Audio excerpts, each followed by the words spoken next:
I have chosen from 1 Corinthians chapter 5 verse 7 and also from Matthew chapter 13 verse 33, Luke chapter 13 verse 20 to 21. So as we have seen about leaven, it is mentioned 58 times. I mean in the passages it is used 58 in a different 58 passages this word leaven or yeast. We call it as in some translation you can see it as yeast also. And in some translation it is used as leaven or but this morning topic is unleavened bread. And this word yeast or leaven, which is used both positive and negative symbolic meaning. In some passages it is used as a negative symbol, in some passages it is used as a positive symbol. So we know, I hope most of you know what is yeast. To me also, I never use, but just I have read in the books or I have heard of it. Usually yeast is used in baking things, no? What is that, like bread, something I heard they use yeast for making bread. And yeast is something which is like, it's a fungus actually, which is used for baking purpose. It's a fermented thing. And when we see the Bible time yeast, it's not exactly yeast what we use today. During Bible time, what they do is women, they take like chapati powder something or flour, wheat flour or barley, they mix with water and which is remaining, that one they use again next day, they mix with the fresh one. They keep little the remaining dough and they mix with the next day, so it will become fermented. No, they can use it for the bread purpose. This is how the yeast is used. A small spoonful of yeast can cause a bread dough to double in size. Or little yeast can make a bread bigger. Okay, so according to my knowledge, because we use soda for making idli and dosa, okay, then only idli can be bigger or something. They also ferment it batter, idli dosa batter also they do fermentation.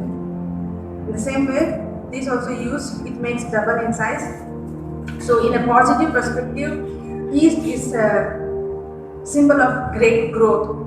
So it is in a positive perspective, yeast is shown as a great growth, which can be seen in Luke chapter 20 verse 21 and Matthew chapter 13 verse 33. And it is also used as a symbolic meaning for false teaching and also for sin. Okay, it is used for false teaching and sin.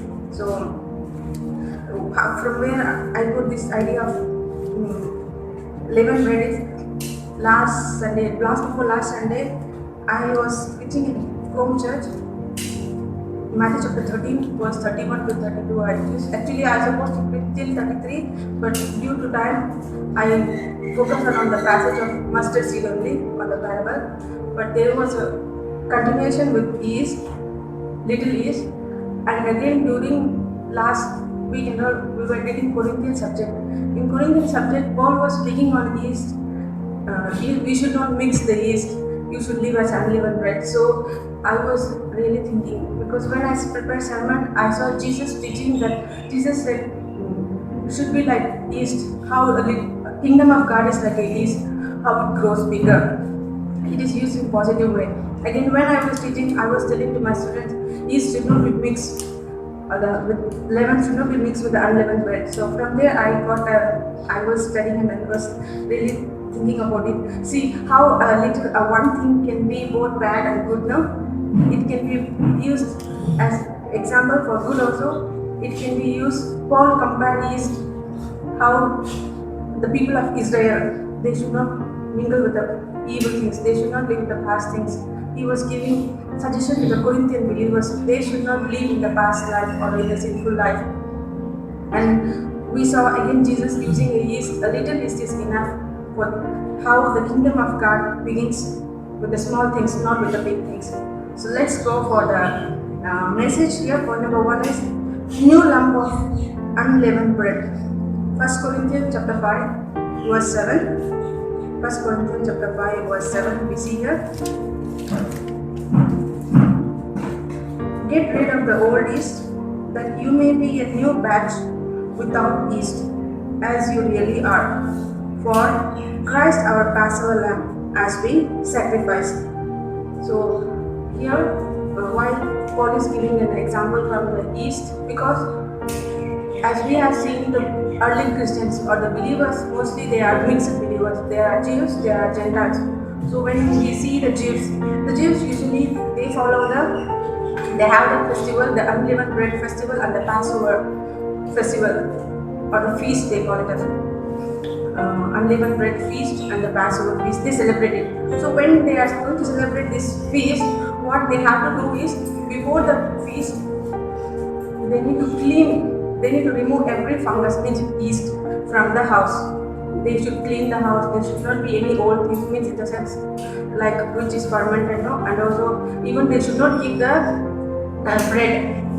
Leavened bread also they should not keep any yeast, which means any fungus, any past things should not be kept. And one more thing, why do they celebrate this feast? Means in remembrance of their Egypt. So from Egypt the Israelites came out. So when they came out, they remembered that how God has delivered them and what happened. So these things they follow. So here Paul is giving them a very easy example where they can easily understand also when they are the yeast, because they follow these things. So when they celebrate the feast, unleavened bread feast, what they do, they have to remove all the yeast. In the same way, Paul is telling to the Corinthian believers. If you read this chapter 5 from the beginning, you will see Paul is talking on the issue of incestuous man. So there are some sexual sins, so there are some other sins. Mainly we see in Corinthians there are so many misunderstandings between the believers, and there are so many divisions, and mainly there are some sins because of their liberty or the freedom. The people misuse the Christian liberty and they live in such a way. So here Paul is giving them an example from East, how before the feast, before the unleavened bread feast, how the people, the Jewish, they remove the yeast. In the same way, we must be removed from that. And not only we must be removed, as in this verse he says that for Christ our Passover lamb has been sacrificed. So they celebrate both Passover and unleavened bread for 7 days. For 7 days they celebrate, they remove everything. So they became it shows something, their new life. So here Paul is comparing them with the unleavened bread, and is saying, now you are no more a leaven, you are no more an old person, you are a new person, you are totally purified in Christ through the Passover lamb. So he used this explanation of yeast, where the sin must be removed from the congregation. A little yeast affect the whole lump of batch. So how a little yeast can affect? You don't need to put yeast more, okay? Even when we make our batter for our dosa or idli, we don't put more soda, we put just a pinch of soda, little only. With that, it can become double. The next day, the batter will be more and will overflow. In the same way, here the little yeast, which can affect the whole community, because the one man's sin in chapter 5, if you have time, please read the whole chapter, then only you will understand why he is comparing the yeast. Because there was one man who was committing sin with his father's wife, maybe his stepmother or something. So people took light because it's not a big issue, it's a small thing. There are not many people, only few people are misbehaving. So few people can affect the whole community. That's what Paul's concern was. This little, you may think it is a one person sin or it is a lie, but it can affect the whole community. So Paul doesn't want the whole community to be affected. So he wants them to discipline them. And not only that, Paul is telling them, you are no more a leavened bread, you are unleavened bread through Christ. Now, through Christ, through the Passover lamb, we became a new person. During the Passover feast, they don't eat leavened bread, okay? They eat for the 7 days unleavened bread only, without mixing any kind of yeast or leaven. So now we became a new person in Christ. We must live in that way. The unleavened bread festival and the Passover festival were celebrated together. So therefore Paul says to the Corinthians that the Lord was their Passover lamb, and the Corinthian church was a new lump of unleavened bread. So during Passover festival, they eat the Passover lamb, which is sacrificed, and they eat the unleavened bread. The Passover lamb is sacrificed for their sins. The Jewish or the Israelites, they follow it. In the same way, today we Christians, Christ became our Passover lamb. He died for us, He sacrificed Himself for us. And we are the unleavened bread. We must live as an unleavened bread without mixing any kind of mix, without sin. We must live. That's what Paul is trying to tell to the Corinthian believers. You must live as an unleavened bread. Now today, Christ is our Passover lamb. So we must live as unleavened bread to Christ. So the Corinthian became the new lump of unleavened bread. Instead of having leaven of sin among them, the Corinthians were to celebrate their new status of being the purified people. So they now, a Corinthian supposed to celebrate their life as a purified people. They supposed not to mix the leaven with them. So here is many passages when we see in Corinthians or anywhere where Paul is writing, Paul is always reminding us where the world should not mix. When we talk about the issue on marriage also, Paul says unbeliever and believer should not get married. Many places Paul is speaking on these mixed things. So it is, remember, it is not about exactly about our physical things or how to say getting married with the different people, but what Paul's concern is mixing with the world or living with the past life, because we are already new person. We are purified by Christ. So we must live in according to that, not according to the past life. The Corinthians have to celebrate their new life in Christ with sincerity and truth. Their life were to be modeled, their new status in Christ, a purified people. So Paul's concern was now they must live with sincerity and truth. Not only to the Corinthian believers, it is also for us. What I took example from here is we as a Christians, like a yeast, we can be influenced both in a negative way and a positive way. How the yeast is taken, we can become a new batch of dough, means the unleavened bread, and live among the society, and we can influence the people, bringing them into Christ. And also we can be a leavened bread, so in a negative way. When we live in the past life, like in this chapter 5, a man who came with a sin, who lived with a sin, Paul was telling the Corinthians to remove him or discipline him. In the same way, our lives must influence in the society or in the neighborhood or wherever we are. It must be unleavened bread. How we are influencing our community is very important.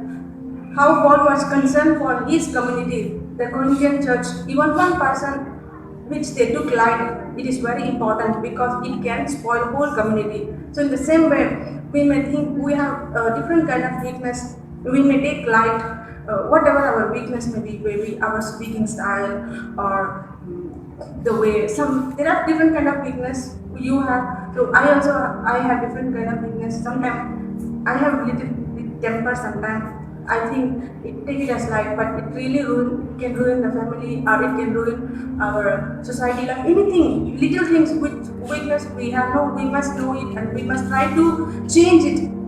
Because Paul is telling strictly that we must live with sincerity and truth. And now we are purified people. We should not live in the past. So let us take an example from here where we are unleavened bread. Let us remember that who we are in Christ.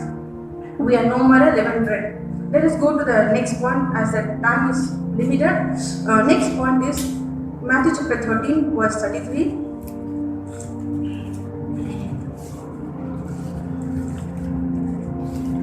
Matthew chapter 13 verse 33.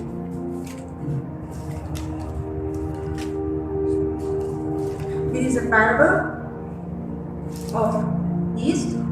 Here verse 33. He told them still another parable. The kingdom of heaven is like yeast that a woman took and mixed into a large amount of flour until it worked all through the dough. So here in this passage or this parable, Jesus described the growth and greatness of kingdom. So working of the leaven, how the yeast, how it works in the dough. It makes the little yeast when a woman mixes, and when she opens for the next day, it becomes very big.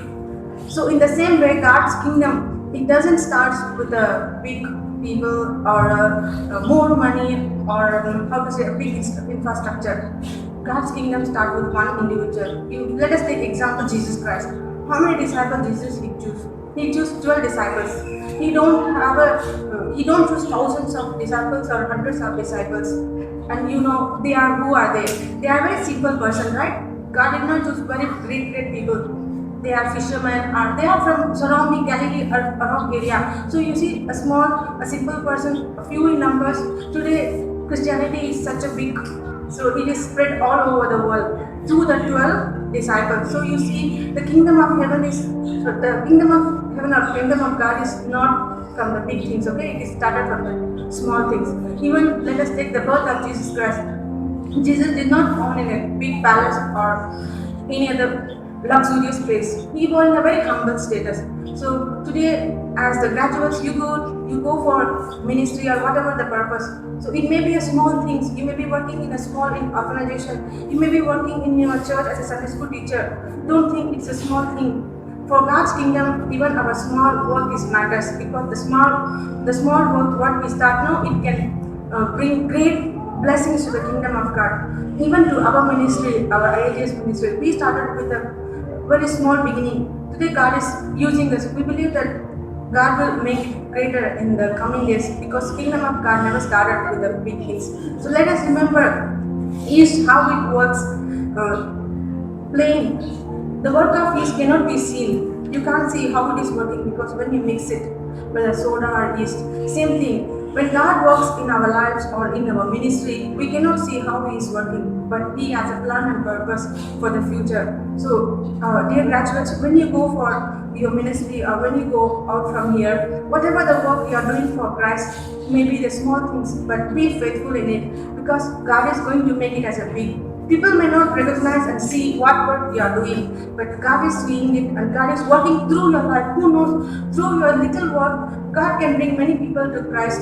Through your little work, your ministry may be, the church or ministry may be growing because of your small work. So the small work is very important, what we are doing. How the yeast is working in that, like that, let us work for the kingdom of God with the little things and to the little ministry. So many individuals' lives are manifestly and violently changed by Christ.